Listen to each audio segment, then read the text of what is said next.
What's up, guys? We are at the iconic Petronas Towers in Kuala Lumpur, Malaysia. It's been a few years since we've been in Kuala Lumpur, so we're gonna go see what the city looks like these days, and we're gonna take you guys along with us.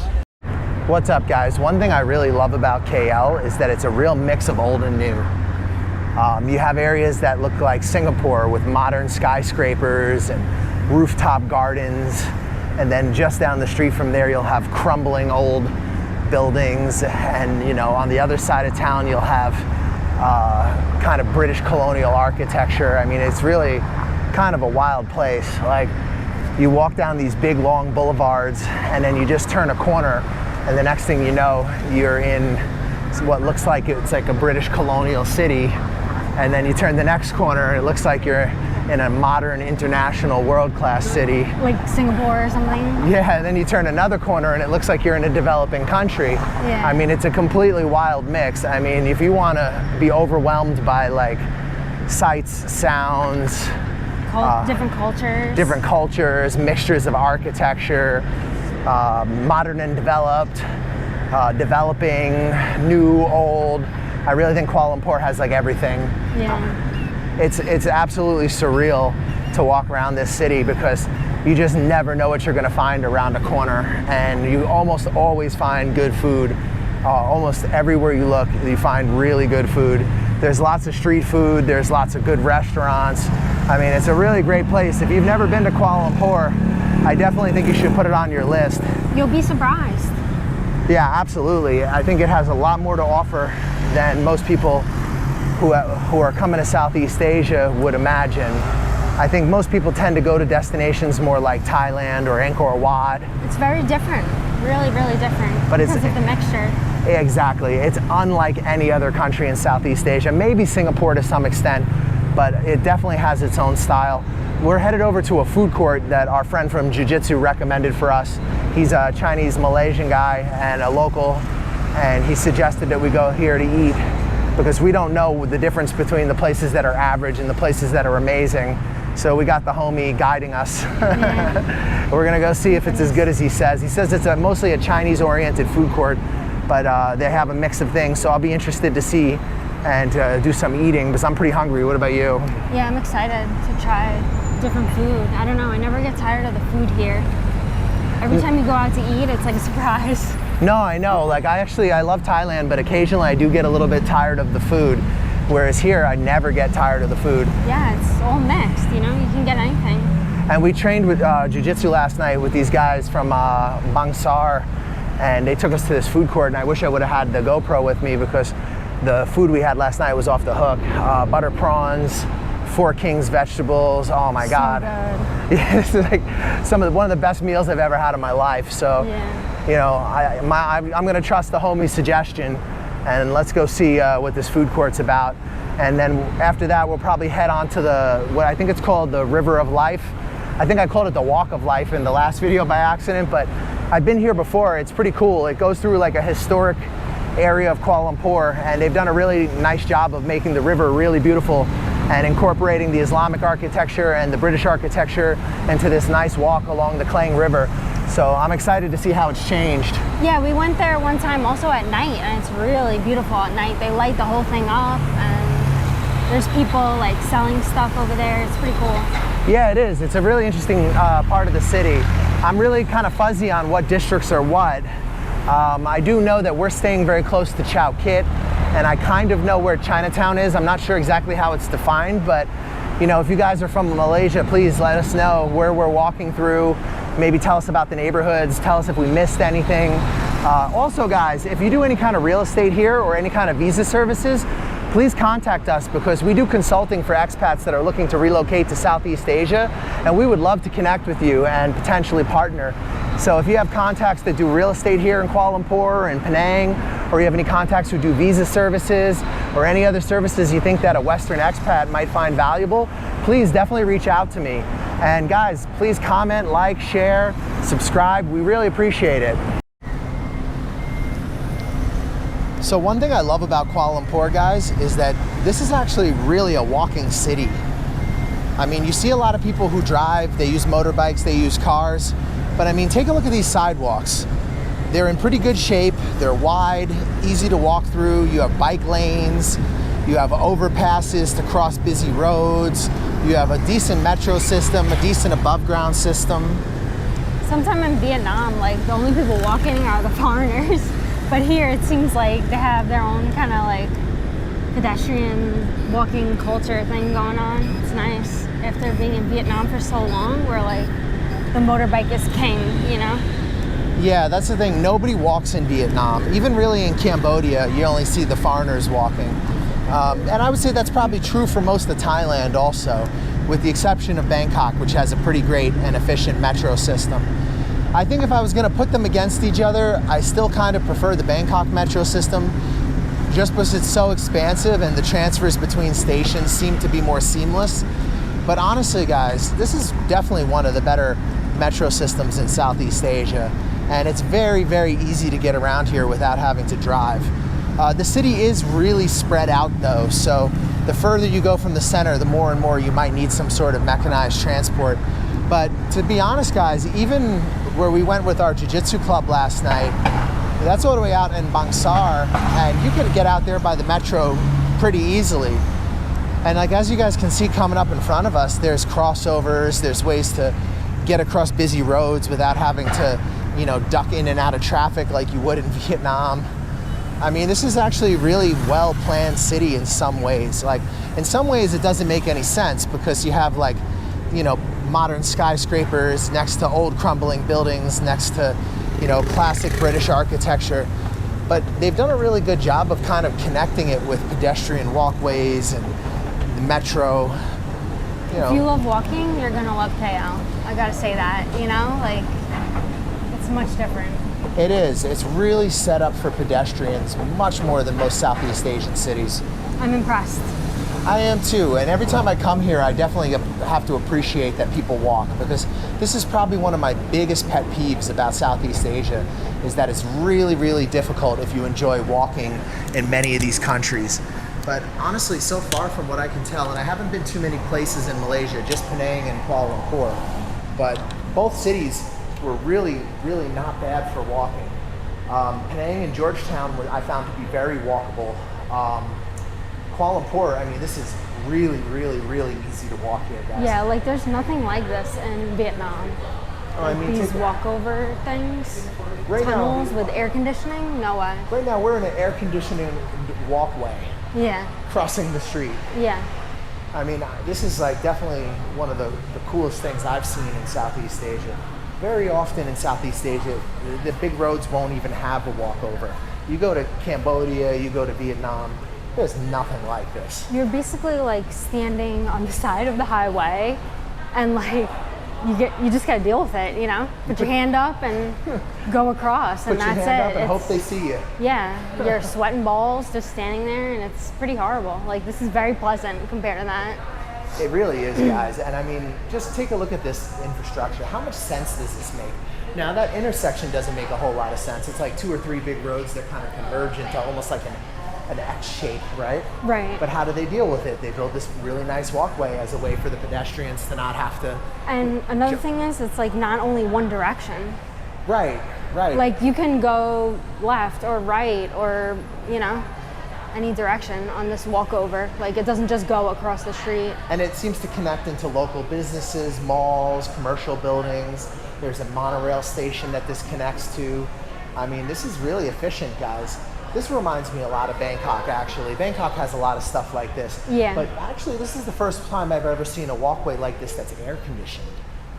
Yes, usually in Bangkok, there's like a cover over it and it's open. Yeah, you'll be walking but outside. So far that we've seen, you know.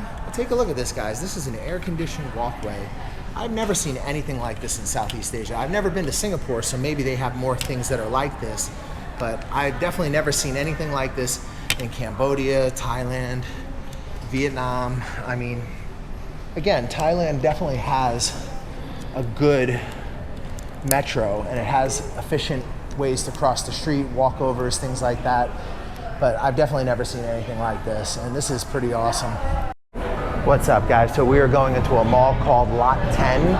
one of our homeboys from Brazilian Jiu-Jitsu said that the food court in here is really good.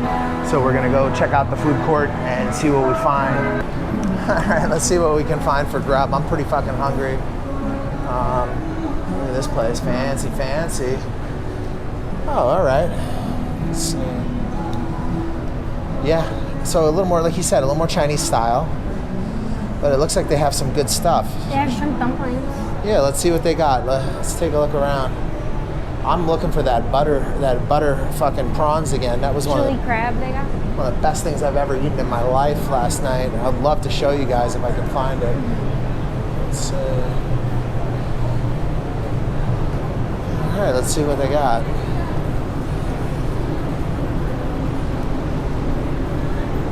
Okay, cuttlefish.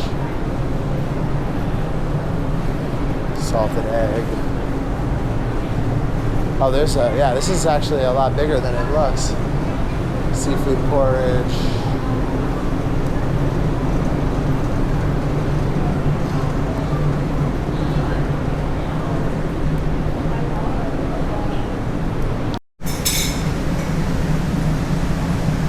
Hey guys, this food court looks fucking awesome. So we got some like egg noodle dish. And I don't even know what that is. More noodles. No meat though, we know that. Yeah. Looks good. And this is a wonton soup with prawns, like a prawn wonton. And I got they call it a wedding cake. It's a wedding biscuit. It's made with red bean. So yeah, we're gonna get down on this. This looks fucking really good. I gotta thank the homie. This is like a pretty legit looking food court. What's the verdict? I'm excited. Let's eat. I'm starving. All right, guys, so we have a steaming hot shrimp wonton soup. I'm gonna give it a try. Try the broth first, because it's very hot. Wow, that's really good. Let's see how the wonton is.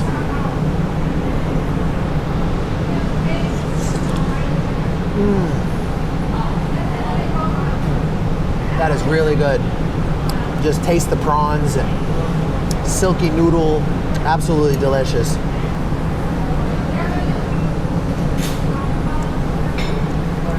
Wow, that's weird. What does it taste like? Like a noodle with sesame sauce. And a little, I guess this is like a little bit of a spicy kind of thing going on. We definitely need somebody to like explain the food to us. Yeah, I don't know. I think it's a rice noodle though. It looks like rice noodle. It looks like rice, yeah. Is it good? Do you like it? This is weird. Really? Yeah. All right, let me try it. I gotta Try see. one. I don't know. I can't explain it. I like that. It's like it's sweet, but not like nasty sweet. Let's try with a little bit of this red sauce. Let's see what this is.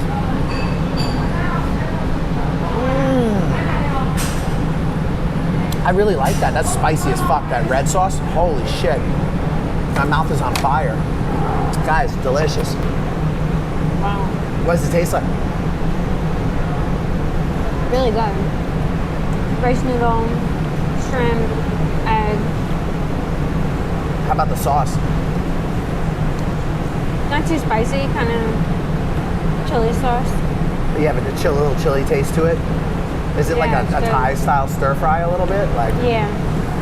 Wow, guys, this is really interesting. I'm glad we found this place. I got the hiccups from the spicy on here, but it is really, really good. Man, talk about an awesome lunch. I'm stoked. So guys, now that I've had some more of this, we're kind of figuring out what we're eating. This is like a sesame sauce with like a crazy spicy side kind of sauce that I guess you mix with it. And it's looks like a rolled up rice noodle, but it's delicious. I like it a lot. Mish doesn't like it so much, but I like it. It's a bit sweet. Yeah, but it's not as sweet like that nasty noodle we had in Chinatown the other day. This is like a kind of a sesame sweet, which I can deal with a lot more. The wonton soup is bomb. Really good. This tastes like, and this over here, guys, this tastes like a pad thai to me. Very similar to like a pad thai, but they have these kind of rolled up Rice noodles in it, mixed with bean sprouts, and very, very nice. Some seafood. This is definitely one of the more interesting meals I've had. I like Chinese food, but I just don't always know what to get. Yeah. You know, so luckily here in Malaysia, most people speak English. It makes it a lot easier for us. Yeah. We can ask them like if it has meat or something. But once again, the homie from Jiu Jitsu, thank you. You know, if you guys are in Malaysia, definitely come check out Legacy Fighting Arts. Great club, really nice people, and he's already led me to some really bomb food. All right, guys, that was a crazy feast, and now we have the red bean wedding cake thing. Look at that, flaky and red beanie. Let's try it.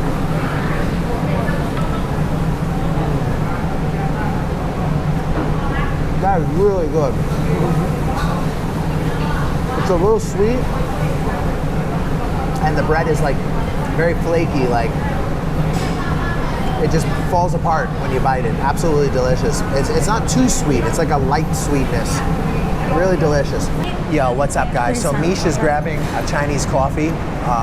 We had this before once with our homegirl we met the last time we were in Kuala Lumpur. She took us to this crazy local spot and we tried the Chinese coffee. It was really good. So we got tempted to try another one. It looks like there's a change of plans. I don't think we're gonna hit the River of Life tonight. We are gonna film it for you guys, I promise, but I don't think it's gonna be tonight because we just got invited to dinner to eat some banana leaf Indian food with our friend from Jiu Jitsu in Bangsar. So we're gonna probably hit the bathroom here, jump on the metro and head over to Bangsar. And then I'm pretty sure whatever we're in for is gonna be really amazing because this guy knows his food. He's Chinese Malaysian, but he knows about all the cuisines from all over the country. So I think it's gonna be really interesting for all of us tonight. He's the one who told us about this food court, and so far I am not disappointed. I don't necessarily know what to order, and I was starving by the time I got here. So we just kind of just pointed at stuff, and it was really good. So, I mean, you know, I would definitely come back and eat at this food court again. Yeah, so we're gonna have some Chinese coffee, and then we're gonna head over to Bangsar, and we're gonna have some banana leaf. Right, Mish, what do we have here? So this is a Chinese white coffee. Oh, I fucked it up. And it comes with like a biscuit. Yeah. This was 630 ringgit. So was this your first coffee of the day? Yeah. Are you fiending for some caffeine? Let's try it. Yeah, let's see. What's the verdict? Yeah? Decent little biscuit? Wow, not bad. Sweet. All right, let me try.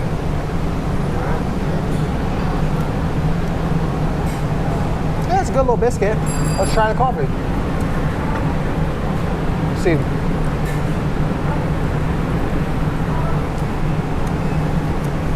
Is it good? It's definitely coffee. I mean, yeah, it's actually really good. Is it like the one we had before? The one we had before was like frothy. Do you remember that? Yeah. And the guy was like whipping it out of like a big tub of it. So this is different. This just tastes like a regular coffee, but it has like a very smooth taste to it.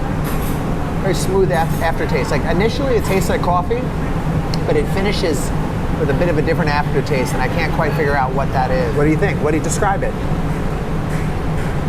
It definitely doesn't taste like the other one at all. No, very different. It's for very sure. different. I don't know. Maybe it's a different style. Oh. It has kind of like a cookie aftertaste, I would say. It does, right? Like it has a kind of a weird aftertaste. But it is like a sugar cookie, you know? But not too sugary. Like a little sugar, a little bit of sweet. Yeah, it's definitely interesting. Still, not bad. I don't think there's condensed milk in there. No, definitely not. Oh, right? Well, they say if it's called a white coffee, it's probably just milk. Okay. But it does have kind of a unique kind of aftertaste to it. But I don't taste that like really sweet condensed milk flavor. No. So guys, this was our little excursion into the food court. It's already been a really interesting day, and I think it's about to get a lot more interesting. We're gonna go meet up with the homie, and we're gonna get you guys some metro footage also. Brush your face and wash your teeth, son. Hey, what's up? I'm D from Canada. Hook up with the New York Nomad if you want a smooth ride into Vietnam or any Southeast Asian countries. Hey, my name is Aaron. Get in contact with the New York Nomads. If you want to get into Vietnam, hit them up. They'll get you in securely and professionally. Yo, this is Uncle Hollywood. I'm telling you right now, the New York Nomad got me a job. He's legit. Hit him up, check him out. New York Nomad set me up in Vietnam. Yo, my man got me a job. Come to Vietnam. Hey, what's up, guys? You thinking about coming to Vietnam? You're not sure where to start? You've heard a lot of things online. You don't know what's true, you don't know what's not. We offer a consulting service where we help you get on your feet in Vietnam. We give you advice on negotiating contracts with employers. We help you with real estate agents, visa agents that are reliable and that you can trust. And we help you get started in this amazing country and get on your feet. We help you get into different opportunities that might be more difficult for you if you were just landing in the country on your own. And we help you avoid a lot of the pitfalls and problems that you could have as a newcomer here. We provide you with reliable job recruiters, visa agents, real estate agents, and advice. If you guys are thinking about coming to Vietnam, hit us up for a consultation. We'll help you get started, help you get on your feet, and hopefully you'll love Vietnam as much as we do.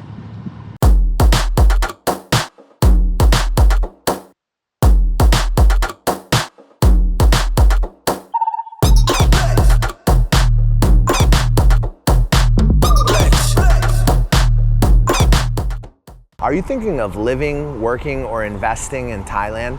Thailand is an amazing country that's more open than it has ever been before. They're a country that's looking into the future and doing some really radical things. It's an amazing time to be in Thailand, and there is a tremendous amount of opportunities for somebody who has an open mind. Who you deal with in Thailand will determine your experience to a great extent. If you do business with the wrong people, you can end up losing money and even in legal trouble. We have the contacts that you need to help you get on your feet in this amazing country and avoid all kinds of drama and problems that could come about by doing business with the wrong people. If you're interested in investing, working, employment, contacts for visas, contacts for housing, contacts for real estate, we got you covered.